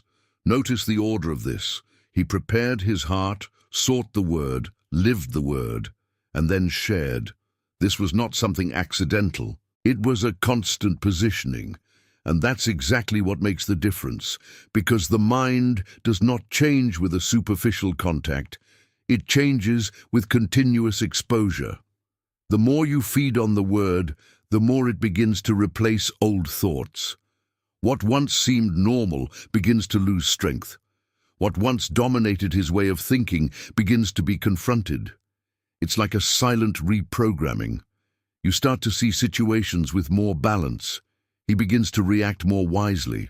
It begins to have clarity where there was confusion before, not because you tried harder, but because his mind has been aligned with the truth. And here is something essential. The word does not transform only when it is read, transforms when it is absorbed. It's not about quantity, it's about constancy. It's not about speed, it's about depth. Small daily moments, when they are consistent, generate profound changes over time. Maybe you're looking for quick answers, immediate changes. But God is showing you a solid path, a path that not only solves the moment, but builds a firm, stable, aligned mind. Because when the mind is renewed by the word, it ceases to be vulnerable to any outside influence. It starts to have a base, a reference, a pattern that does not change with circumstances. And it is at this point that you begin to experience something different. Not just moments of clarity, but a life led by truth. And this transformation continues to happen, silently, deeply, and steadily, as long as you remain connected to what God has already revealed. There is an invisible barrier that prevents many people from accessing what God wants to reveal. And this barrier is not in the circumstances, it is not in time, it is not in the difficulty, it is in the mind itself. It is silent, subtle, often imperceptible pride that makes the person believe that they already know enough, that they already understand what is necessary, that they do not need to surrender completely. And the most dangerous thing about pride is that it does not present itself in an obvious way. He can hide in seemingly righteous thoughts, in seemingly righteous attitudes, in a sense of control that makes a person trust himself more than God. But while pride closes, humility opens. And Jesus makes this clear in a profound way in the parable of the Pharisee and the tax collector. Two men, two positions, two completely different ways of approaching God. The Pharisee arrives with confidence in himself. He presents his works, his practices, his discipline. To human eyes, he looked like someone exemplary, but deep down, his mind was closed, because he did not recognize his dependence. The publican, on the other hand, approaches in a totally different way. No arguments, no justifications, no trying to prove something, just by acknowledging its need. He does not look at himself with pride, but with humility. He understands that he needs God. And it is at this point that everything is reversed. Luke 18:14 states, "For everyone who exalts himself will be humbled, and he who humbles himself will be exalted." Notice this. It's not about appearance, it's not about knowledge, it's not about position, it is about the state of mind before God. The proud mind does not learn, does not grow, does not receive, because he believes he has enough. The humble mind, on the other hand, remains open, sensitive, ready to be taught, adjusted, transformed. And that completely changes the way God reveals himself, because God does not release depth to those who consider themselves complete. He reveals secrets to those who recognize that they still need it. For those who put themselves in a position of dependence, for those who understand that alone they cannot go further. Perhaps what is blocking certain answers in your life is not the lack of searching, but the way you have positioned yourself internally. Perhaps God is waiting for a simple but profound adjustment, to exchange control for surrender, self-sufficiency for dependence. Because when that happens, something opens up. The mind becomes lighter, more receptive, more sensitive. What once seemed distant is beginning to become clear, not because God has changed, but because you positioned yourself differently. And it is in this place that the revelation begins to flow in a way that cannot be explained with logic alone, but that completely transforms the way we see, think, and live. Few people really understand this key, but if you're here, there's a reason. Stay tuned until the end, because what is yet to be revealed can touch even deeper areas of your mind and open paths that you didn't even imagine. There is a phase in the spiritual journey that is more challenging than starting is to continue. Because at first, everything feels new, everything generates expectation, everything brings a sense of movement. But over time, when the answers do not arrive at the expected pace, when the silence is prolonged, when nothing apparently changes, it is at this point that the mind begins to be tested. And many don't realize it, but this is exactly where true strength is built. Because persevering is not just about continuing to do something, it is to keep the mind steady, even when there are no visible signs that it is working. It is to keep believing when there is no immediate confirmation. It is to stay when it would be easier to give up. And Jesus revealed this in a profound way in the parable of the persistent widow. She had no position, no influence, no resources, but there was something that made all the difference. She didn't give up. Even in the face of a judge who did not fear God or respect men, she kept coming back, insisting, staying. To the natural eye, it might seem useless. It might seem like a waste of time. It could seem that nothing was happening. But what Jesus was teaching was not about the judge. It was about that woman's mind, a mind that does not surrender to silence, a mind that does not interpret delay as denial, a mind that remains steadfast even when it doesn't see immediate results. And then comes the revelation in Luke 18:7. And shall not God avenge his elect, who cry out to him day and night? Notice this. Time does not cancel out the answer. Delay does not cancel God's action. But the withdrawal can interrupt a process that was already underway. And this is where many get lost, not because God didn't answer, but because they stopped before seeing. The mind that does not persevere begins to create wrong interpretations. She begins to think that it is not worth it, that it is no use, that it may not be for her. And these thoughts, if not confronted, weaken faith. But the persevering mind works differently.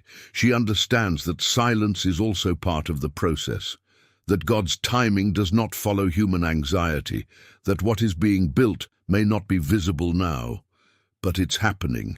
And this mentality changes everything, because while others give up, that mind remains. While others retreat, she continues. And it is exactly this constancy that positions her to live what has not yet appeared.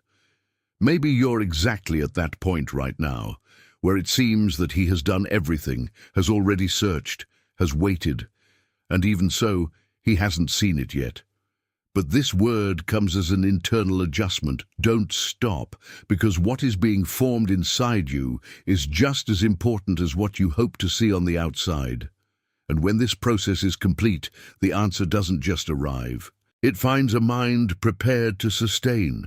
There is a force that sustains the mind even when everything around seems too heavy. And that strength is not in what you see now, but in what God has already prepared and is yet to be revealed. Because when the mind is stuck only in the present, it wears out, gets tired, limits itself to what is happening. But when she begins to see beyond, something changes completely. The pain continues to exist, the challenges are still present, but they no longer have the same weight. Because there is a larger vision underpinning everything. And Paul lived just that.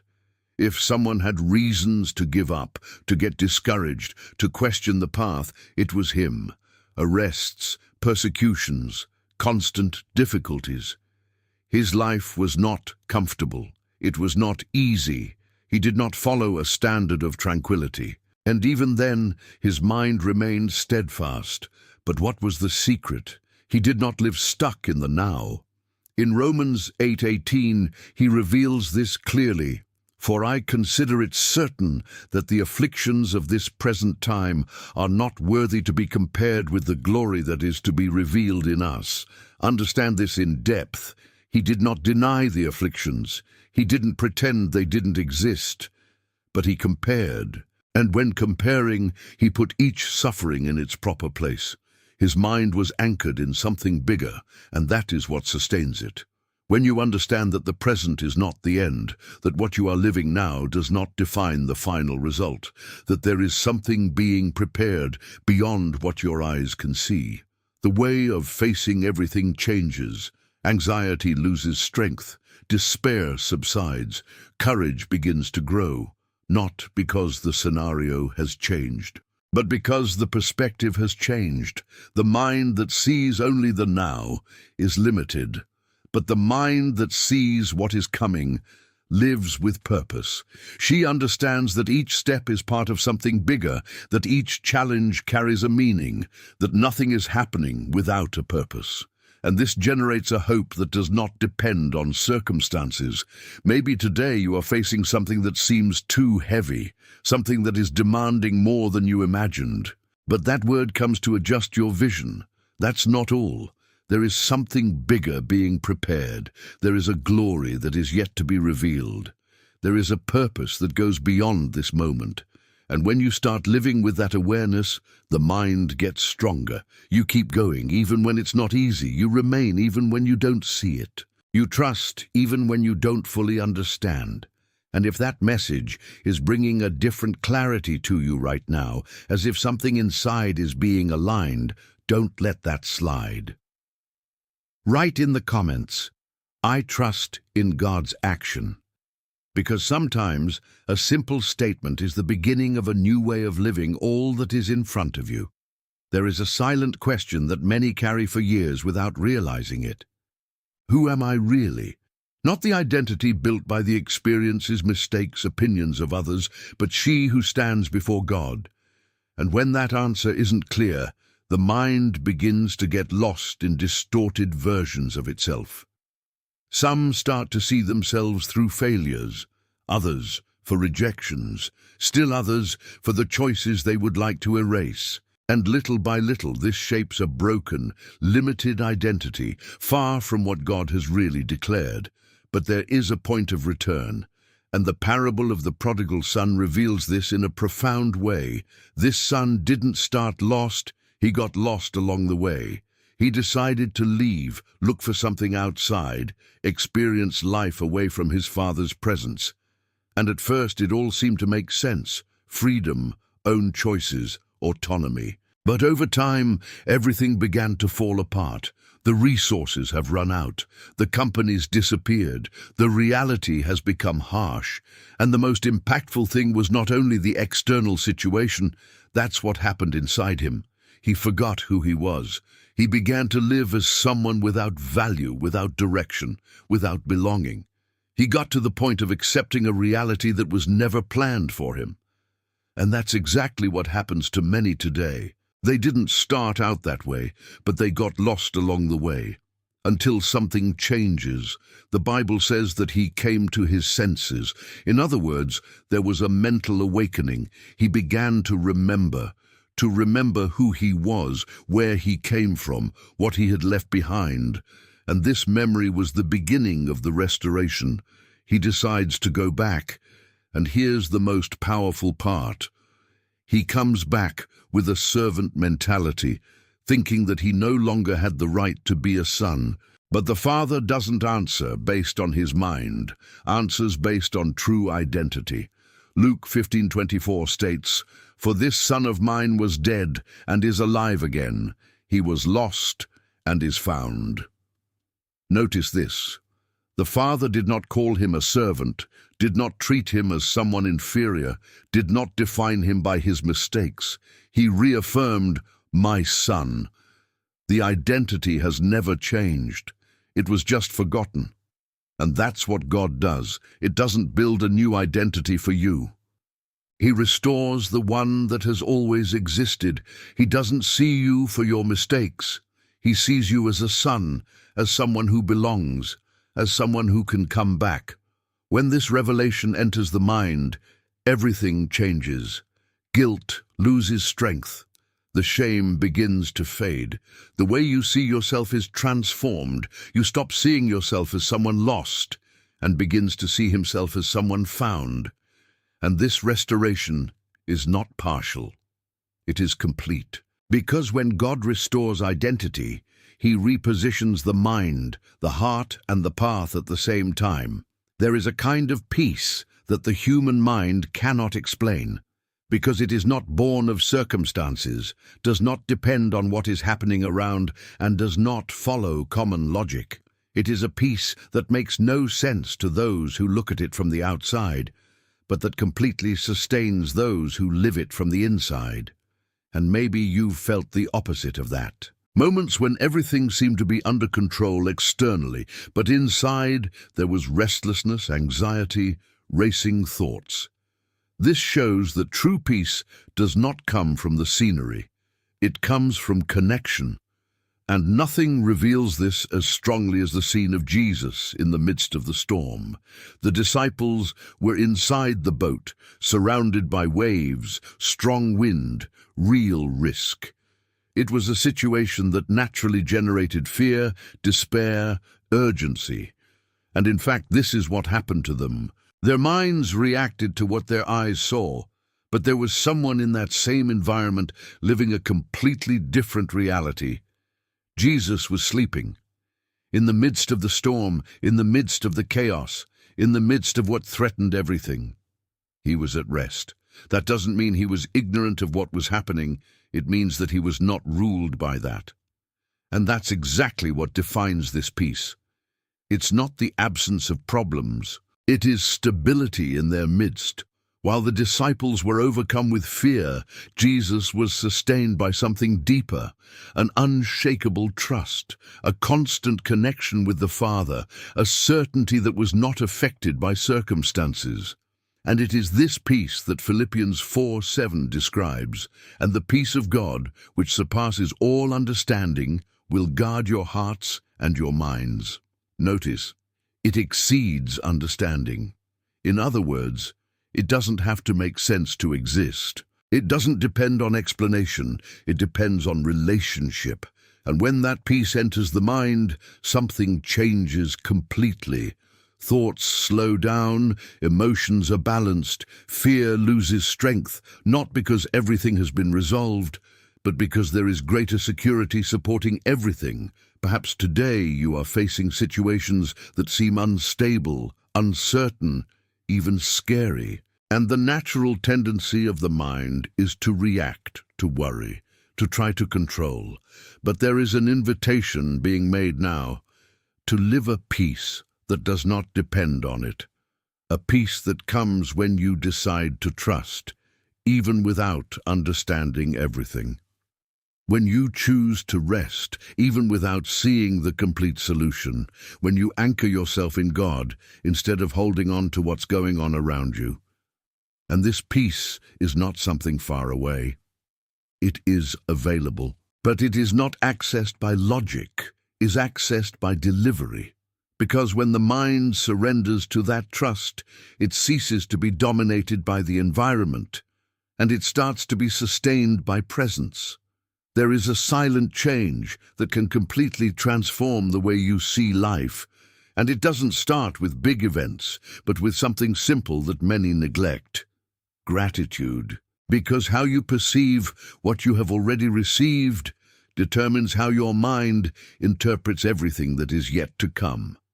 The mind that does not practice gratitude gets used to focusing on what is missing, on what has not yet happened, on what seems incomplete, and over time this generates a constant feeling of dissatisfaction, as if nothing were enough. But when gratitude comes in, something starts to adjust inside. It's not that problems disappear, it's just that the perspective changes.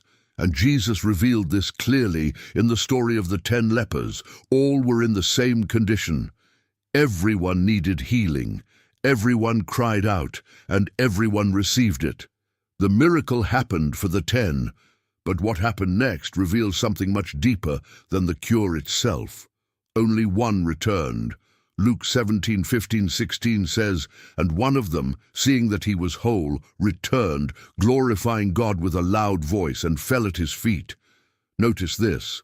He didn't just receive, he acknowledged. Not only was he blessed, he responded, and that answer completely changed his experience. The other 9 went on with their lives with the blessing, but only one has returned to connect with the source of what he has received. And here's the point that transforms everything. Gratitude is not just a gesture. It is a positioning of the mind. When you recognize God's action, your mind opens to perceive more. What previously went unnoticed begins to become evident. Small details gain meaning. Simple moments become signs. Gratitude adjusts the focus. It takes the mind off scarcity and positions it in abundance. It breaks with the idea that nothing is happening and reveals that God is already acting in ways you may not have realized. And the more you practice, the more it gets stronger.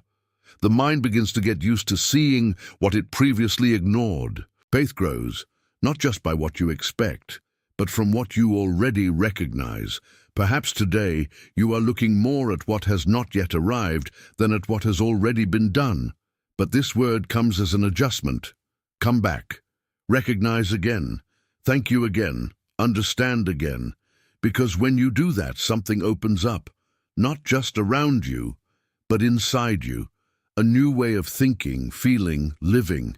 And this transformation is continuous. The more you stand in gratitude, the more your mind aligns with what God is doing, even in the simplest details.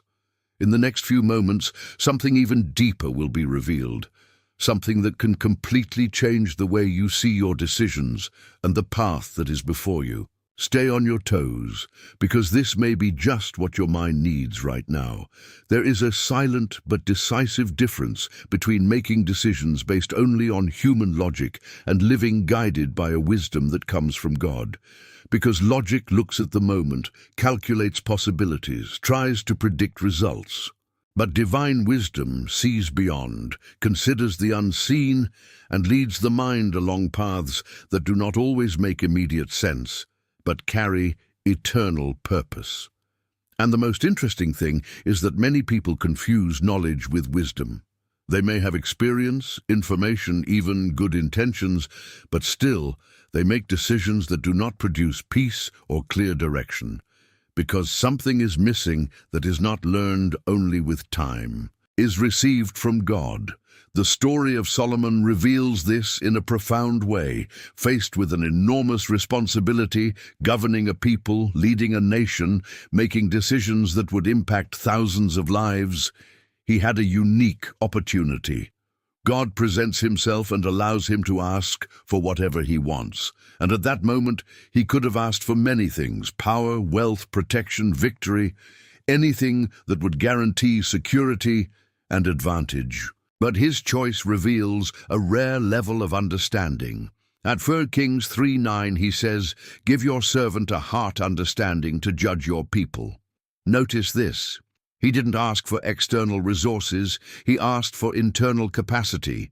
He did not ask for control of circumstances, he asked for discernment to deal with them. And that changes everything.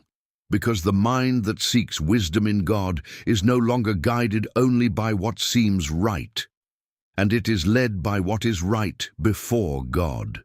Even when it requires patience, even when it requires difficult decisions, even when it is not the easiest path. Divine wisdom brings clarity where logic is confused. It shows paths that would not be considered naturally. It protects from impulsive choices, from decisions based only on emotion or the pressure of the moment. And more than that, it aligns the mind with purpose, because not everything that seems good is within what God has prepared. And without wisdom, the person can even advance, but in directions that do not sustain, that do not edify, that do not remain. Maybe today you are faced with important decisions, paths that need to be chosen, situations that require clarity, and the natural tendency is to try to solve everything based on what you already know. But this word comes as a fit. Ask for wisdom, not just to decide, but to discern, not just to act, but to understand what is behind each choice. Because when the mind positions itself like that, something starts to change. Decisions become firmer, direction clearer, peace more constant. And this wisdom does not come from effort, it comes from relationship. To seek, to listen, to depend. And it is in this place that the mind begins to live, not just reacting to the present, but aligned with something much bigger. There is a type of fatigue that is not resolved with physical rest. You can even stop your body, sleep a few hours, slow down, but still waking up with a heavy, charged mind, as if I were holding on to something that never turns off. Accumulated thoughts, constant worries, responsibilities that seem to have no end. And over time, it starts to affect everything. Peace, decisions, the way of seeing life, because this kind of overload is not just emotional, it is spiritual. It is when the mind tries to carry weights that were not made for it. It tries to control everything, solve everything, anticipate everything, and in the process it runs out, not because it is weak, but because she is taking a place that should not be hers. And it is exactly for this type of situation that Jesus makes one of the most profound invitations in the entire Bible. In Matthew 11:28, he says, "Come to me, all you who labor and are heavy laden, and I will give you rest." Notice, he doesn't just talk to those who are physically tired. He calls those who are burdened inside, those who have tried everything, who have held on as long as they could, who have already reached the limit. And the invitation is not to do more. It's coming. That changes everything. Because the solution is not in trying to control better, or in organizing more thoughts, or in seeking more answers alone. The solution starts when you deliver. Deliver what you can't solve. It delivers what is too heavy. He surrenders what is occupying his mind without rest. And this surrender is not a sign of weakness, it is spiritual positioning. Because when you do that, something starts to happen. The mind slows down, the heart calms down, and that weight that seemed constant begins to decrease, not because everything was resolved immediately, but because you're no longer carrying it alone. The rest that Jesus offers is not just a pause. It's a real relief. It's an exchange. You hand over the weight and receive peace. And perhaps what is missing today is no longer effort, be more surrender. Because the more you try to support everything yourself, the heavier it gets. But when you decide to trust, When you decide to put in God's hands what weighs you down, something changes. The mind begins to find a resting place that does not depend on circumstances. A place where you don't need to have all the answers, nor control all the scenarios, just trust. And it is in this place that the real relief begins, not as something distant, but as a real, accessible experience that transforms the way you live each day. There is a point in the journey where the greatest difficulty is not believing that God can do, it is trusting in the time in which He decides to act. Because the human mind is always trying to align things to its own clock, to its expectations, to its urgency. And when something doesn't happen at the expected time, the first reaction is almost always to question. Why hasn't it happened yet? Did God really hear? Didn't it come too late? And it is precisely in this place that faith is most deeply tested. The story of Lazarus reveals this in an intense way. When he falls ill, the news reaches Jesus. There was relationship, there was closeness, there was expectation that he would act quickly, but something unexpected happens. Jesus does not go immediately. Time passes, the situation worsens, and then it gets to the point that, to human eyes, there is no longer a solution. Lazarus dies. Everything that could be done within logic no longer made sense. And when Jesus finally arrives, the first reaction is charged with pain and questioning. If the Lord were here, my brother would not have died. This phrase reveals exactly the conflict of the mind, the difficulty of trusting when God's timing does not correspond to what we expected. But it is in this scenario that Jesus releases one of the most powerful statements. In John 11:25, he says, "I am the resurrection and the life." Notice, he did not respond to time, he revealed who he is, because the problem was never delay, it was perception. God does not work limited to what seems possible within human time. He is not late. He arrives at the moment when his action reveals something greater than just resolving a situation. If Jesus had gone earlier, he would have healed. But when he arrived at that moment, he revealed power over death itself, and this completely changes the way we see it. Perhaps you are looking at something and thinking that it is past time, that there is no more solution, that it could have been different if God had acted sooner. But this word comes to set your mind right. God has not lost control. Even when it seems late, He is still in charge. And when you understand that, something changes inside you. Anxiety begins to lose strength, despair decreases, and a different confidence begins to form, not based on time, but in who God is. Because trusting in God's timing is not easy, but it is necessary to live what goes beyond what you imagined. And maybe what you're living now isn't the end. Be the perfect setting for God to reveal something greater than you expected. Stay until the end, because what is being prepared goes beyond words. It is something that can touch your mind in a profound way and bring a peace that you have not yet experienced.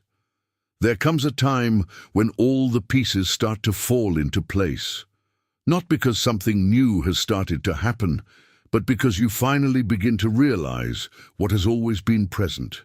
The feeling of silence, of absence, of lack of response begins to be confronted by a deeper truth. God has never stopped speaking. What changed was not the voice. It was sensitivity.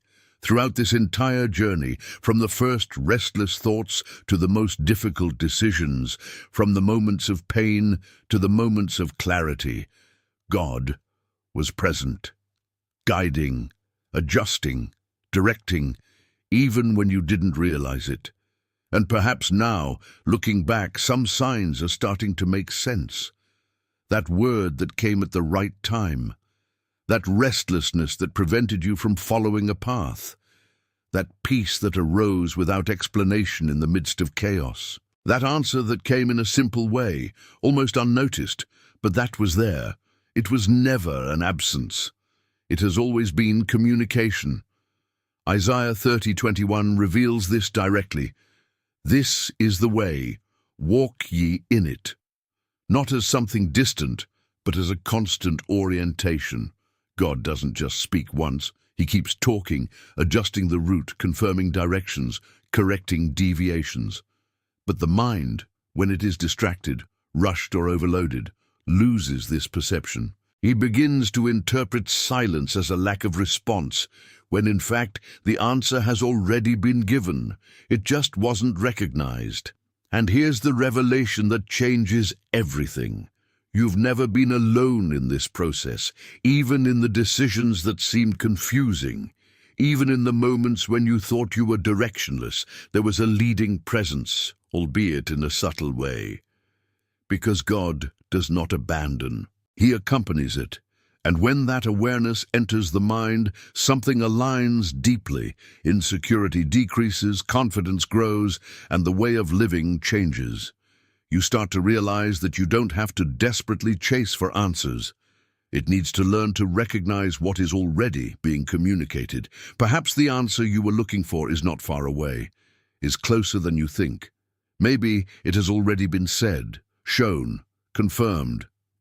It just needed a new level of sensitivity to be perceived, and now something inside you begins to understand, not as a theory, but as an experience. Nothing in this life happens without a purpose. If that word has come to you at this moment, there is something being lined up within you. If this made sense in a deeper way, write in the comments, "I believe, Lord," because recognizing this is not just agreeing, it is to position yourself to live this new consciousness. Everything that has been revealed so far points to a simple but profound truth. God has never stopped speaking. And now is the time to respond, not just with thoughts, not just with understanding, but with an open heart, willing to surrender to what He has already begun to do within you. Because there comes a point when listening is not enough.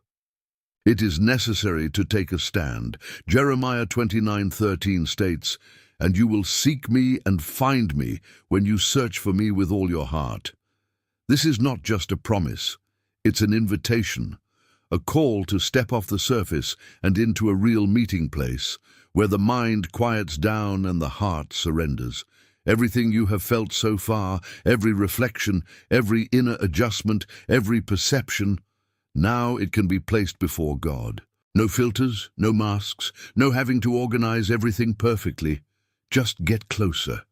This is the time to stop just hearing about God and begin to talk to Him, to surrender what is heavy, to trust what still does not make sense, to make room for Him to continue transforming your mind from the inside out.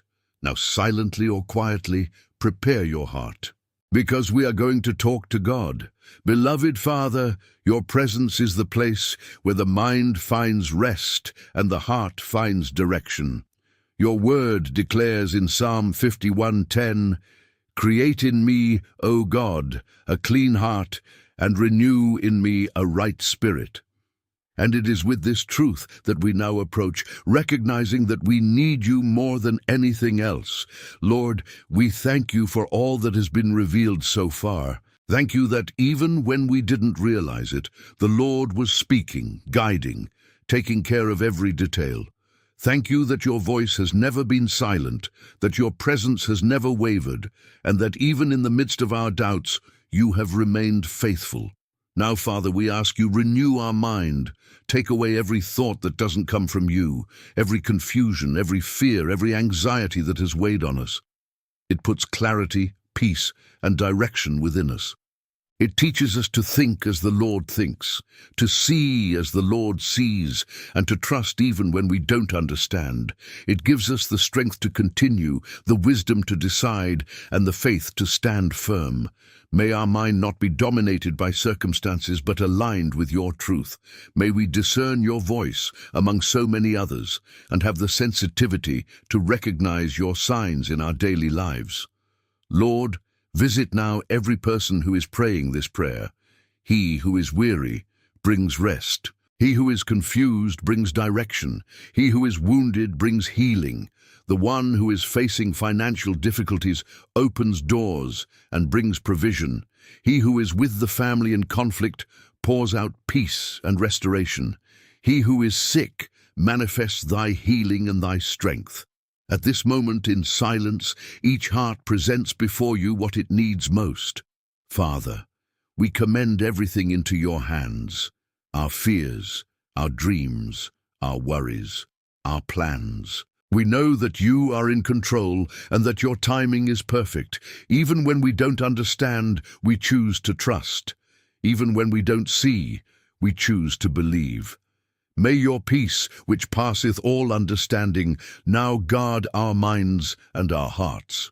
From this moment on, may we live with more lightness, more trust, and more intimacy with you.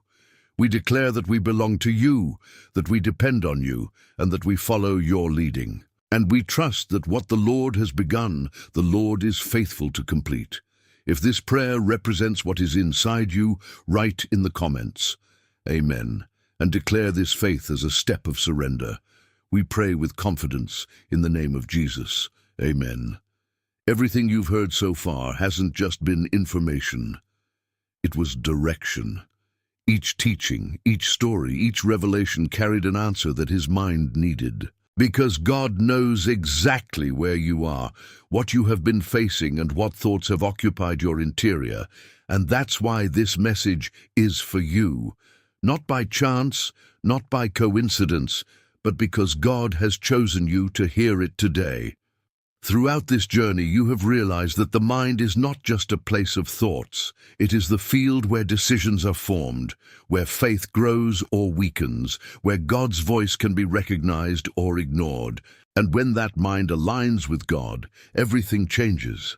The way of seeing, reacting, living, everything begins to be transformed from the inside out. Now, the question that remains is simple but profound. What are you going to do with all that you received today? You will continue to feed the same thoughts as before, or will you allow God to completely renew your mind from now on? I am very happy to know that we are together on this journey. Really, you are part of something special here. And if this message spoke to you, take advantage of this moment and already leave your like, subscribe to the channel, and activate the bell to continue receiving these words that strengthen faith. But more than that, I want to meet you. Comment below where you are watching, and if you feel in your heart, share what you have been experiencing. We are forming a chain of faith, and your story can touch other lives and will also be taken in prayer. And prepare your heart, because it doesn't end here. In the next video, you will understand something even deeper about how to live sensitive to God's voice in everyday life, and how to apply these teachings in a practical way, in every decision, in every thought. There is a next step waiting for you, and it can completely change the way you live your faith. Allow God to continue speaking to your heart. Take the next step on this journey by watching the next video that will appear here on the screen. In it, we will continue to learn how to live in God's presence and experience the fullness of His plans. Don't stop here, because God still has much more to speak to you. Always remember, God is greater than any attack. Trust Him, and He will do infinitely more than you can imagine. May God bless your life, and I'll wait for you in the next video.